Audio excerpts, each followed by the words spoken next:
Many thanks for clicking on to attheraces.com as we preview the Stan James Champion Hurdle with the 2 times leading festival jockey Mick Fitzgerald. And Mick, so many of the festival races have got Willie Mullins all over them.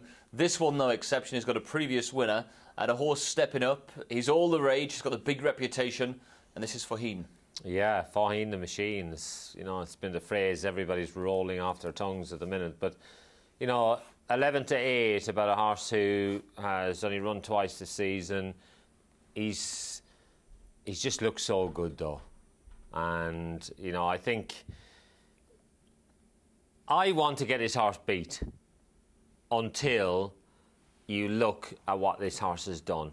When I watched him win at Kempton, I thought, yeah, that was okay. But then when I went back and watched this race last year, the one thing you've got to look for here is the reaction of the jockey as this horse jumps the last.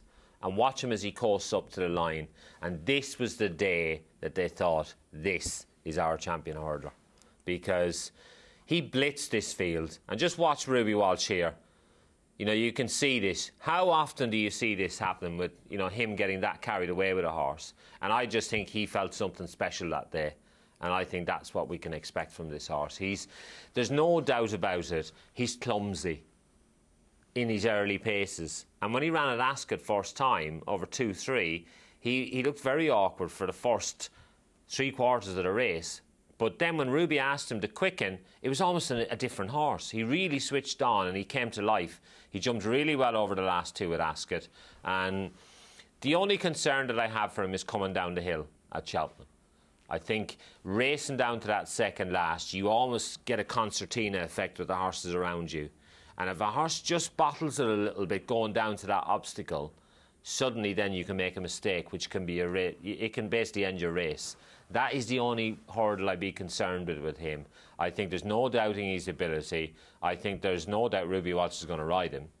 And, I think he'll win. I mean, he looks great. He's a beautiful looking horse.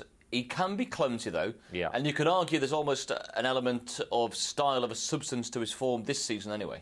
Yeah, the worry is, like you say, he can be clumsy. And in a champion hurdle, there's no hiding place. You can make a mistake which can cost you 5 lengths. Is he 5 lengths better than the rest?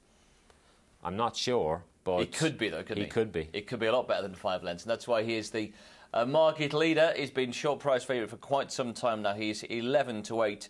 And he's up against a horse, Mick, who's probably got more depth to his form and we know can handle the demands of a champion hurdle in the new one. Yeah, the new one, he's got a very similar profile to lots of previous champion hurdle winners. Istabrack, Hardy Eustace, they've all won the Neptune and come back in trip and won the champion hurdle. He's the apple of Nigel Twiston-Davis's eye. I think it'd be a real feather in the cap of Sam Twiston-Davis were he to win a champion hurdle. I think it would then elevate him onto a new level and it would give him the confidence to go out and ride as a champion hurdle winning jockey should. And I'd love to see the horse win, but there's a stumbling block, and when he's under the cosh, does he jump well enough? I don't think he does, and that's the worry for me. I'd love to see him go and win, but I think, the champion hurdle is not a place for sentiment, and he was a very unlucky loser last year, but was that his chance?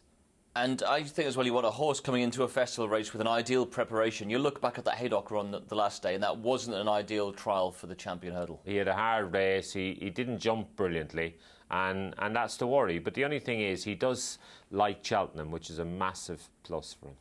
Well, Mick talked of sentiment. There've been no bigger sentimental winner than Hurricane Fly, who of course won the race in 2011, won it again in 2013. He's finished 3rd, he's finished 4th. And if anything, Mick, 22 Grade 1s under his belt. He's come back this year as good as ever. He has.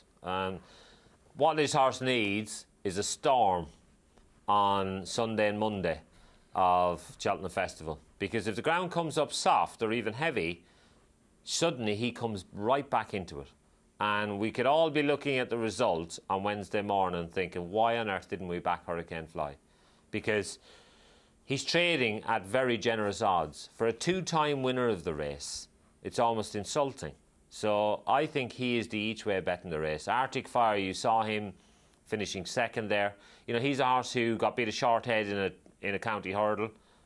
Rooster Booster was a horse who ran in the county hurdle. He came on and won a champion hurdle. So, that's a similar path.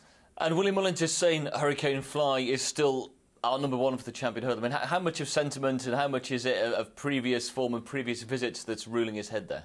I think there's no doubt about it. But there's no getting away from it, Martin. He's won 2 champion hurdles. So he deserves his place as number one. Faugheen is the pretender almost to that crown. But he looks an interesting one. I think, Ruby Walsh holds the key. If he gets off Hurricane Fly to ride Faugheen, which, the world seems to think he will do, I think, it's fairly safe to say that Faugheen is the one they all want to be on. And a quick line as well, Mick, on Jezki. We saw him in that little bit of form there as well. He was in behind Hurricane Fly, but he is the defending champion. Yes, he is. It's well-trodden path that he's on now. He's a horse who they've always said gets so much better in the spring. The ground dries, it'll be a help to him, even though he does handle soft ground. And I think, he's the reigning champion. There's no getting away from it. And, there'll be plenty of people who'll be thinking that he can come back and retain his crown. And, of course, Barry Geraghty on board last year would be another fairy tale success for AP should he win. Yeah, it would. It'd be, he'd raise the roof, I think. But he's coming into the race, similar profile to what he came into it last year. The only worry is there was no Faugheen in the race last year. One of the traders with the best strike rate around, and one of the best strike rates is Edward O'Grady. And he's got a fascinating contender, Mick, in Kitten Rock, who keeps on improving and keeps on winning. Yeah, he's a relative novice, this horse. We're just watching the fall of Abyssal here. This is at Gowran Park in the Red Mills. This is a really good performance by this horse. He's kept stepping up to the mark. And I think it's very interesting that Edward O'Grady, a man who's had so much success at the Cheltenham Festival, is keen for this horse to take his chance.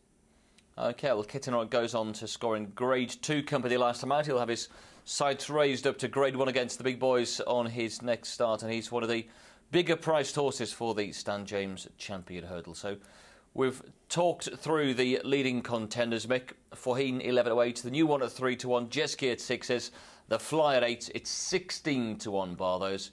What does your money go for the Champion Hurdle? I'm unoriginal, but it's got to be on Faugheen with a little saver each way on the Fly.